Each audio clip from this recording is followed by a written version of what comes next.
This is the series of videos, Simple Conversations in Portuguese, for you to learn simple but useful expressions and vocabulary in Portuguese. Today, we're going to talk about extended family.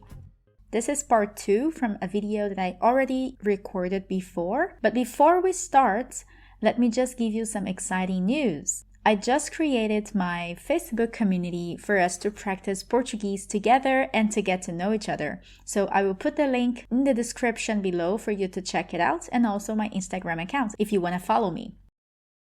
So today we're going to talk about family, right? But we are not going to learn about pai, mãe, filha, filho, because I already talked about this in another video. If you didn't watch it, go check it out. But what about extended family? So let's jump directly to a family tree and talk about it. Let's imagine this is you. This red-headed girl is you. So she has a mãe and a pai. But there's a word for parents, right? In Portuguese, this word is pais. Pais, all right? And your parents also have parents. And they are grandmother and grandfather, which in Portuguese are avó for feminine and avô for masculine. The grandmother has the letter O very open. Avó, avó. You know, can you hear the difference? And the masculine form is avô. So the letter O is closed. Pay attention to the difference. Avó, avô. Avó, avô. All right? Repeat several times until you can make the distinction in the sound. And the plural version for avô and avó in one word is avós. Avós. For example, meus avós são os pais da minha mãe. Meus avós são os pais da minha mãe. All right? What about your mother's sister? Then she is your tia. Tia. A minha tia é irmã da minha mãe. And her husband is your tio. Tio. O esposo da minha tia é meu tio. Another sentence is eu não tenho tio de sangue. Eu não tenho tio de sangue. It means that he is not your blood uncle. And the word for tio and tia is tios. Tios. All right? And your aunt's kids are your cousins. In Portuguese, you say prima for the female version or primo for the masculine version. If you want to say primo e prima, you will say primos. Primos. Os filhos dos meus tios são meus primos. And if your cousin has a wife, she's also your prima. So you will also call her prima. A esposa do meu primo também é minha prima. And what if your cousins have a son?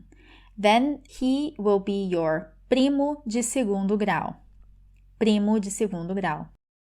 O filho dos meus primos é meu primo de segundo grau. Alright? Now let's change a little bit the perspective. Now this is you. Then you have your parents, your tias, avô, avó. What about the others? We haven't learned the words. So let's do it now. For starters, she will be your second cousin, all right? So she is your prima de segundo grau. Her parents will be your tia-avó, tio-avô. All right? So it's a compound word. Tia-avó, tio-avô. And their parents will be bisavó for great-grandmother and bisavô for great-grandfather. Pay attention that this o is very important, right? We have seen it many times already. Now let's change again the perspective. Now this is you. Then you have your marido, husband, and your son, filho. These words were already covered in another video. But what about the other relationships? E os outros graus de parentesco? Well, your husband's sisters are your cunhadas. cunhadas. A irmã do meu marido é minha cunhada. Alright? And your husband's father and mother are your sogro, for masculine form, and sogra, for feminine form. Meus sogros moram em outra cidade. Just as an example sentence. And just out of curiosity, there's also a word in Portuguese for the parents of your mother-in-law or father-in-law. To be honest, I have never heard these words in real life, but just for you to know, there is the word sogra por afinidade and sogro por afinidade. They are your grandparents-in-law. But I have never heard these words in Portuguese, to be honest. Maybe people will find it weird if you say them. But you can try. And then come back here and let me know if Brazilian people knew this word. Now, what about the others? Well, in my opinion, the relationship is too distant. So I don't think there is a word for their relationship. Now let's change again the perspective. Now this is you. So you have your marido, filhos, irmã, cunhado. And there's a new word there. Sobrinha. Sobrinha. That's your niece. Minha sobrinha é filha da minha irmã. Do you have a niece? Você tem uma sobrinha? Let me know in the comments. And the masculine form for sobrinha is sobrinho. Sobrinho. Alright? Now, if your son has a wife, you will have a nora. Nora. Alright? Minha nora é esposa do meu filho. Minha nora é esposa do meu filho. Alright? And if your daughter has a husband, he will become your genro. Genro. Meu genro é esposo da minha filha. Okay, now what about if your son or daughter has another kid? Then you will be grandmother. You will be avó. And they will be your neto, grandson, or neta, granddaughter. Okay? Neto, neta. And in the plural form for neto and neta, you will say netos, netos.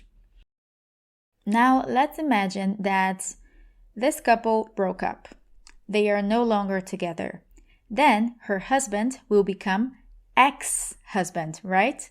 In Portuguese, it's very, very similar. It's ex-marido, ex-marido. And if she starts a relationship with another person, this guy, let's say this is you, then you will have enteados. They are your stepchildren. Enteados. Feminine form, enteada, masculine form, enteado, and the plural form for both, enteados. I hope you got the gist of it. Now let's see this family from the perspective of this girl. So this is you.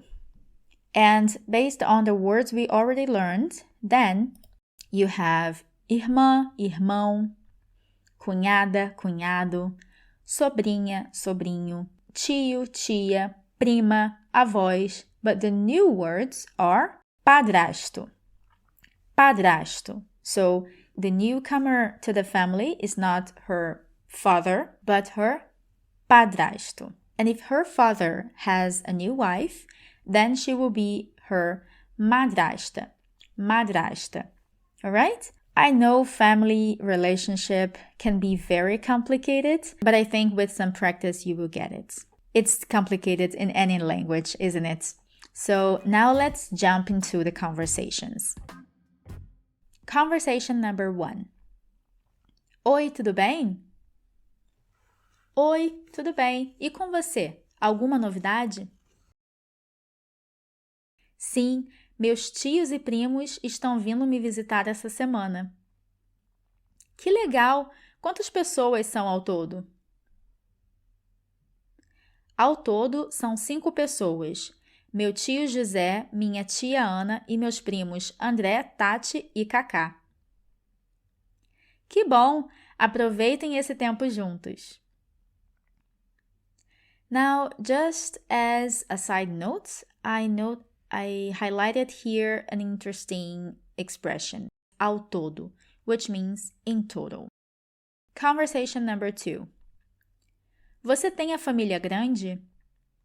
Sim, minha família é enorme.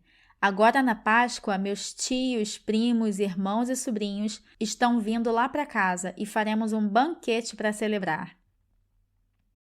Não sabia que você tinha até sobrinhos. Sim, eu tenho um sobrinho de 5 anos, filho do meu irmão mais velho, e uma sobrinha de 2, filha do meu irmão do meio. Você também tem a família grande? Não, minha família é pequena, mas depois que comecei a namorar, tenho meus sogros e meu cunhado. No feriado, também faremos um almoço juntos pela primeira vez. Espero que dê tudo certo. Que legal! Boa sorte! And another side note, I wanted to highlight now another expression. So, the expression começar a namorar means to start dating, to get a girlfriend or a boyfriend. All right? Conversation number 3. Oi, Cristina, como andam as coisas? Ouvi dizer que seus enteados não gostaram da notícia que você e o Vinícius vão se casar. Ai, Ju, nem me fale. As coisas estão difíceis. Ainda bem que meus sogros e minha cunhada são maravilhosos e estão tentando acalmar os ânimos deles. O seu filho aceitou bem? Ah, claro que sim. Ele simplesmente ama o padrasto dele. Então ele ficou bem feliz e nos apoiou. Que bom! Minha avó também ficou tão feliz com a notícia que disse que não perde esse casamento por nada. Agora estamos planejando uma festa pequena, mas bem bonita. Você poderia ver com a sua prima se a filha dela pode ser minha daminha de honra? Claro, ela vai adorar. Vou falar com ela e aviso assim que puder. Obrigada, fico no aguardo. Now, another expression is acalmar os ânimos. It means to calm things down. Another expression is não perder algum evento por nada.